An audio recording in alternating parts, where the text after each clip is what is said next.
আমি আমি মমতা ব্যানার্জি ঈশ্বর ও আল্লাহর নামে শপথ করিতেছি যে বিধি দ্বারা স্থাপিত ভারতে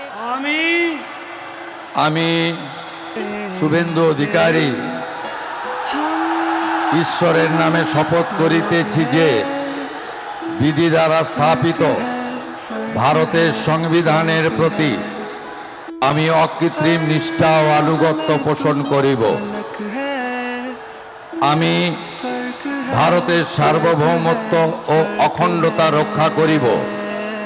পশ্চিমবঙ্গ রাজ্যের মুখ্যমন্ত্রী রূপে আমার কর্তব্যসমূহ নিষ্ঠাপূর্বক এবং বিবেকসম্মতভাবে নির্বাহ করিব এবং ভয় বা ভাজপাকে সমর্থন করি কোনো পলিটিক্যাল কারণে নয়, কারণ ভগবদ গীতায় লেখা আছে যে তোমার ধর্ম ও রাষ্ট্র হয়ে লড়বে তুমি তারই সমর্থন করো।